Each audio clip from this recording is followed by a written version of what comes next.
Okay, so we are going to solve problems 2 and 3 from Web Assigned Chapter 2, which are the problems 11 and 12 from Giancoli's book, 6th edition. So in the problem number 2, what we have is two trains, train 1 and train 2, approaching each other. And they are moving with the same speed, 90 kilometers per hour in my case. They are 5 kilometers away. So we want to know how long it will take for these trains to meet. Since they're moving with the same speed, they will meet right here, right in between, right in the middle of these 5 kilometers. So all we need to know is how long it takes for each train to move 2.5 kilometers. So to solve that, we just use the equation for the average speed, which is the distance divided by the time. The speed is 90 kilometers per hour, the distance is 2.5, and we'll get the time. Another way to solve this problem that some of you may have thought about is the following. You can think about yourself being on this train 2, and you see yourself as at rest, and all that you see is that train 1 is moving towards you with a very large speed of 180 kilometers per hour, and after this train moves 5 kilometers, it will reach you. Okay? So this is another way to see the problem, or an intuitive way to see the problem. And the idea is the same. You're going to use the same equation, but now the numbers will be 180 will be equal to 5 divided by delta t, and you're going to get the same time interval. Another way to solve this problem, more formal, is the following. What we know is that the trains meet when the position of train 1 is equal to the position of train 2. Alright? And this is a very nice way to solve the problem. What we'll do is we're just going to substitute the equations of motion for train 1 and the equation of motion for train 2. This is general because I don't need to, it applies to any scenario where the speeds are different, when one of the motions are accelerated. And to solve this problem, we need to define a reference frame. So my reference frame will be this one.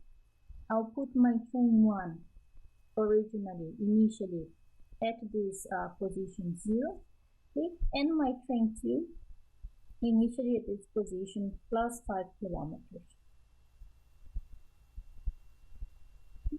And now all we need to do is to write the equation of motion. So for train 1, what I have is the initial position is 0, and it moves to the right, so it moves with plus 90 kilometers per hour t. The equation of motion for train 2, well, it's initially at position plus 5, and it's moving to the left, so this is minus 90 t, and this has to be equal. Once I solve this equation, I'll get the same time that we got here, Alright, so let's move now to the next problem, which is problem 12. Problem 12 is the following. Now we have a car, and this car is moving at 96 kilometers per hour. It is 100 meters behind a truck, and this truck is moving slower at 75 kilometers per hour. We want to know again when this car will meet the truck. It can meet because it's moving faster than the truck. Solving it in that formal way, what we want to get is that the position of the car will become equal to the position of the truck. Alright, so let's choose this reference frame. I'll put my car initially at the origin 0. I'll say that motion to the right is positive, and that my truck is initially at this position plus 100 meters. Alright, so let's write the equations. The position of the car is initially 0. The speed of the car is 96. The velocity is plus 96 multiplied by the time. The truck is initially at this position here. So I'll put here the initial position of the truck because, and I'm not putting 100 meters because here I have meters and here I have kilometers, so you have to do a conversion of units. I have to be consistent with the units, and this truck is also moving in the positive direction, so plus 75. And solving this equation, you will get the time that it takes for the car to meet the truck. Another way to solve this problem, maybe a little bit more intuitive, is the following. You can think of yourself as someone who is sitting on this truck, and you think of yourself as someone at rest who only sees the car approaching you. And the car is approaching you with which net speed? Well, the net speed of the car is 96 minus 75.